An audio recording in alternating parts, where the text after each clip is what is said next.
Hello everyone, welcomes all of you on my channel Professionalist Medico Girl. Guys, our today's topic is hypersensitivity reaction 4 or other name is delayed hypersensitivity. It is called delayed because it occurs after 24 to 48 hours. It takes a lot of time to appear the symptoms of disease. That's why the name is delayed hypersensitivity. So let's start. In this reaction, there is an appreciable delay between the exposure to antigen and development और appearance of symptoms. मतलब कि जो हमारे exposure to antigen है हमारी body का और जो डेवलपमेंट ऑफ सिम्टम्स है वो क्या है, हमारा डिलेड है. That's why the name is delayed hyper sensitivity. Unlike other type of hypersensitivity reaction, it is mediated by sensitized T cells. First three hypersensitivity reactions are mediated by B cells, and this one is by sensitized T cells and not by antibodies. There is no role of antibodies in this type of reactions. The reaction is demonstrated by cutaneous reactivity. Cutaneous reactivity means इसमें हमारा जो भी reaction होगा वो हमें हमारी skin पर visible होगा, क्यूटेनियस रीजन के अंदर होगा वो, which becomes visible 24 to 48 hours after the introduction entry of antigen. ये हमें कब विजिबल होगी, जब एंटीजन को हमारी बॉडी में एंटर करे हुए 2 to 3 days हो जाएंगे. The cutaneous reactions are inflammatory and indurated time. There is no particular duration for this type of reactions, that in how many days they shows their sign and symptoms. Involving lymphocytes and macrophages and not wheel and flare type as seen in anaphylaxis. There is no wheel and flare type reaction in this type of hypersensitivity. Wheel and flare type of reactions are shown in hypersensitivity reaction first, or we can say that anaphylactic reaction.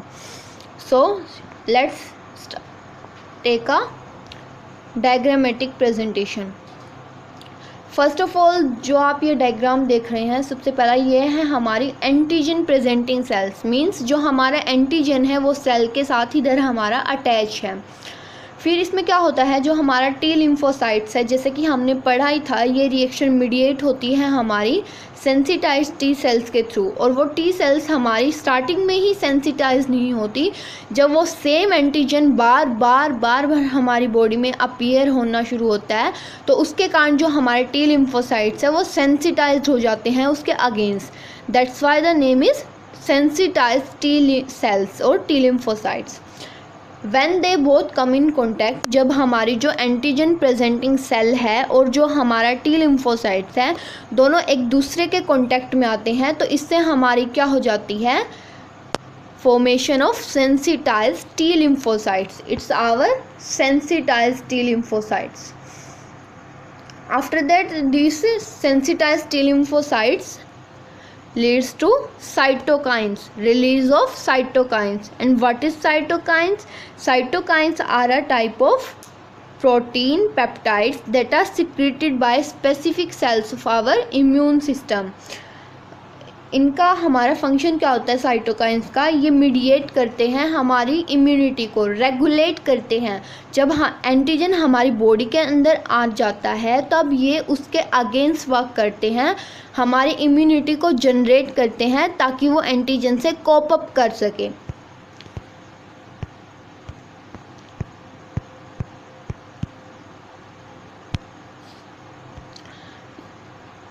फिर जो हमारा जो ये cytokine होता है ये हमारे normal macrophage के साथ जाके बाइंड हो जाता है.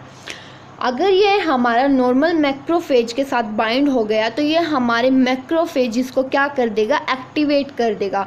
अगर हमारी मैक्रोफेजिस एक्टिवेट हो जाती हैं तो वो लीड करती हैं granuloma formation. And what is granuloma? Granuloma means a small area of inflammation.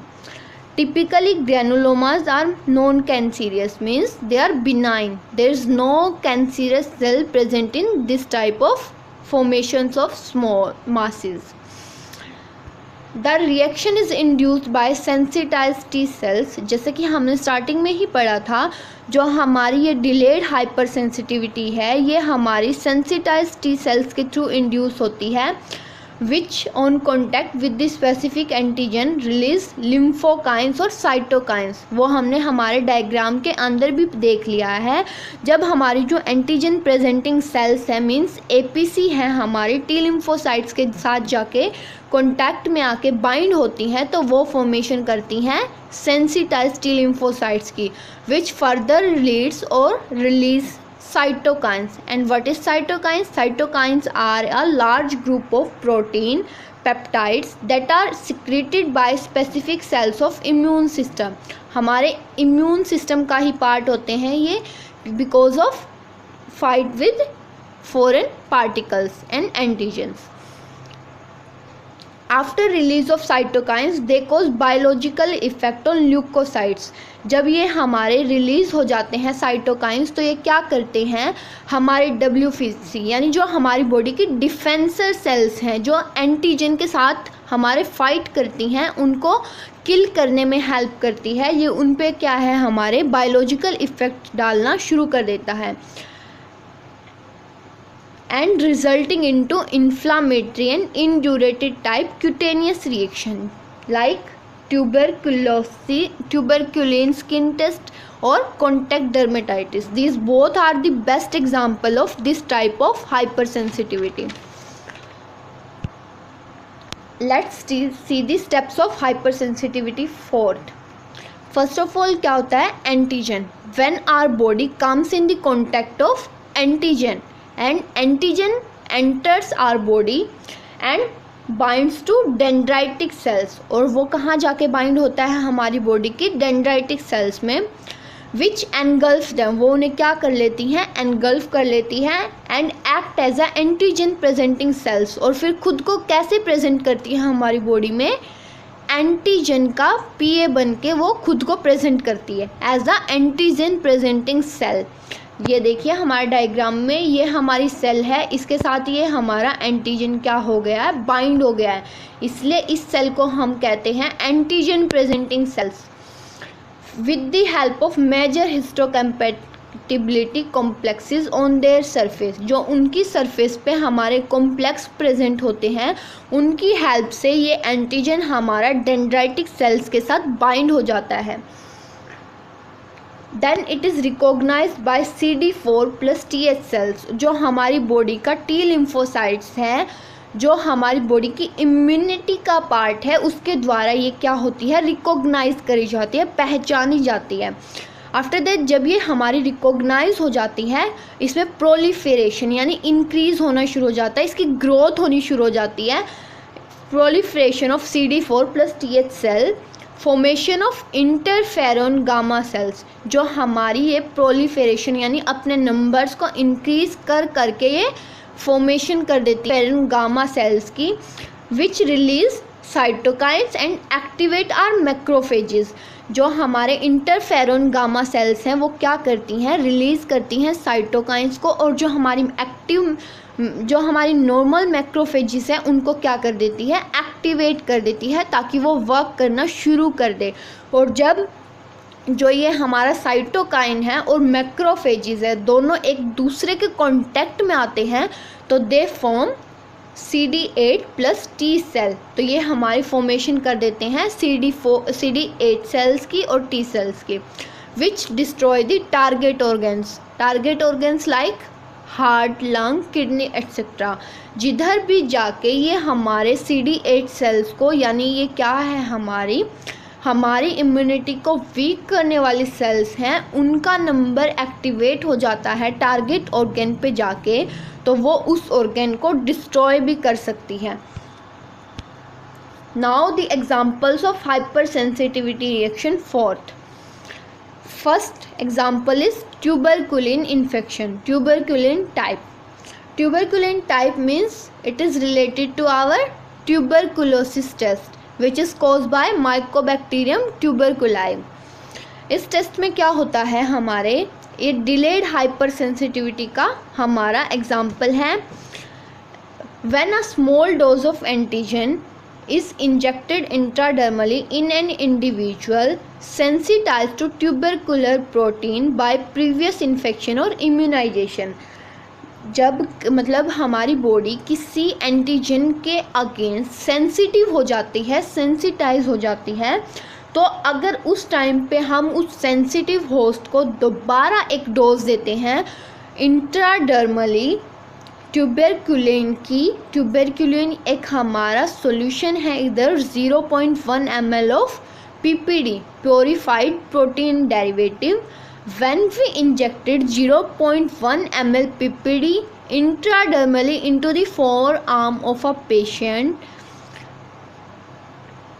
an erythema and indurated swelling develops gradually which reaches its maximum after 48 to 72 hours, जो अपनी पीक वैल्यू ले लेती है 2 to 3 days के बाद. Let's see the diagram. इस diagram में हमारा यही दिखाया गया है.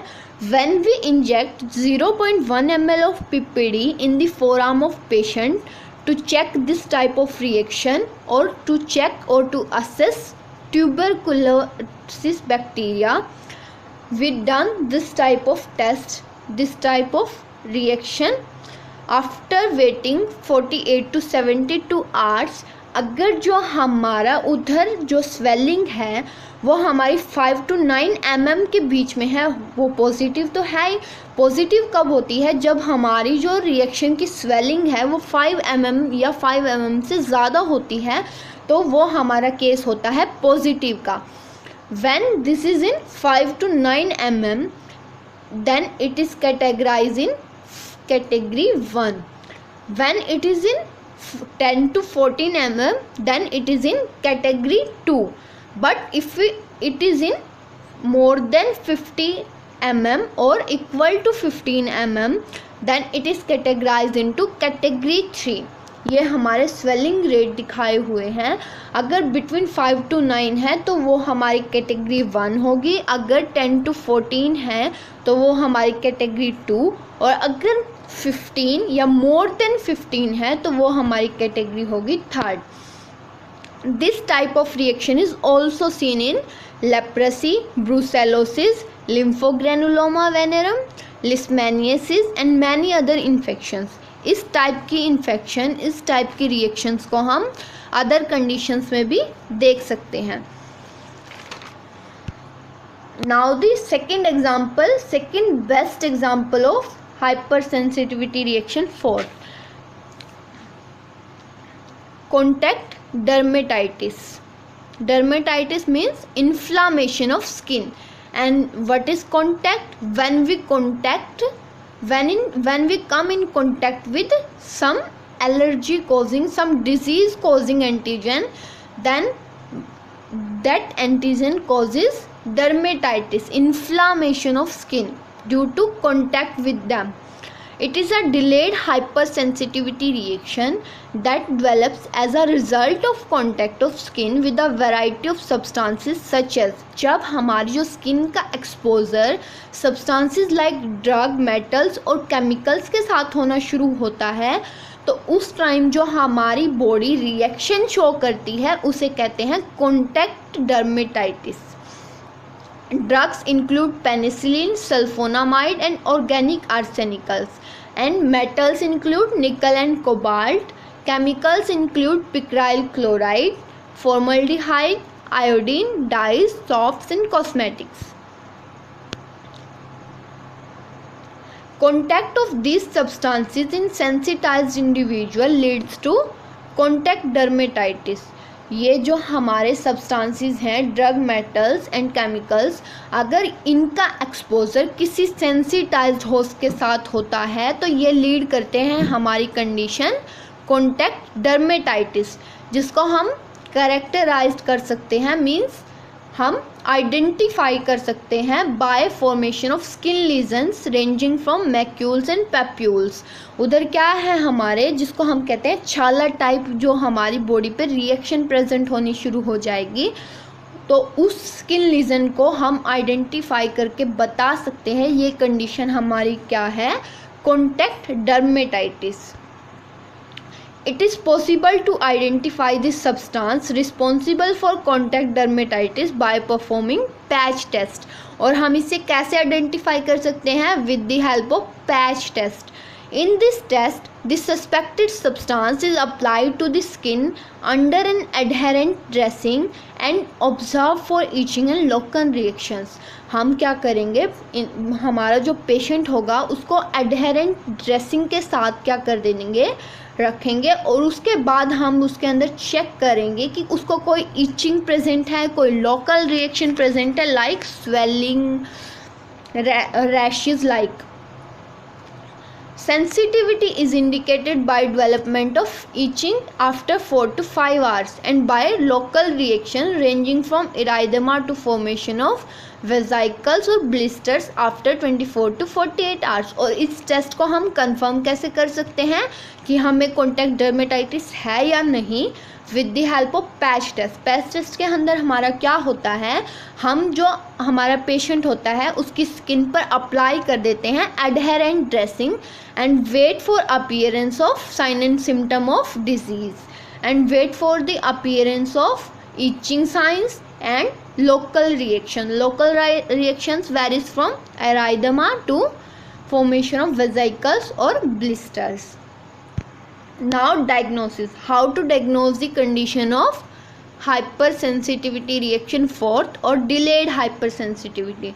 First of all, as a graduated nurse, as a registered nurse, it's our responsibility to take history from the client that he suffers this type of reaction in past, his family members, his grandparents. Every kind of history we will take from the patient and patient's family members. After that we will examine physically patient, that any rashes, any macule, any papule is present on the skin of patient or not. That includes our physical assessment. After that we will doing tuberculin skin test, also known as Montex test. It is done to check the condition of erythema or to check the condition of Mycobacterium tuberculosis. After that, staining procedure like acid fast bacilli staining, Gilson-Nelson staining. After that culture, हम bacterias को क्या करेंगे, nutrient media provide करा के अगार jail की help से उनको culture grow कराएंगे और फिर आइडेंटिफाई करेंगे कि कौन सा बैक्टीरिया, कौन सा एंटीजन हमारी बॉडी के अंदर डिजीज कोज कर रहा है. Now the treatment of delayed type hypersensitivity. So our first treatment is topical corticosteroid. Topical corticosteroids include jelly, cream, wax type. Preparation can be applied as needed. हम जो हमारी jelly, cream, जो भी हमारे topical corticosteroids के अंदर आते हैं उनको अप्लाई करेंगे हमारे रैशेस पे, मैक्यूल्स पे, पेप्यूल्स पे. On rare occasions, the reaction to our delayed hypersensitivity skin test may be extreme and result in axillary lymphadenopathy and fever. Such reactions are self-limited. जो हमारी ये axillary lymphadenopathy like and fever like reactions है, ये हमारी self limiting है, self controllable है. हमारी immunity जब एक्टिव होगी ये तभी हमारी कंट्रोल में होंगी. And may be treated with an antipyretic medication. और हमारे पास अदर ऑप्शन भी है इनको ट्रीट करने का, वो है हमारा antipyretic medicine such as aspirin और ibuprofen. Topical steroids and diphenhydramine have been used to decrease and usually several local reactions. Local reactions include erythema to formation of vesicles or blisters after 24 to 48 hours. Thank you everyone. Our topic hypersensitivity is completed here. The link of first 3 reaction is given in description for your more knowledge. Keep learning, keep growing and keep supporting me at every step. Thank you so much for your constant support and cooperation. Share this video with every medical personnel who needed this and in need of this. Once again, thanks a lot.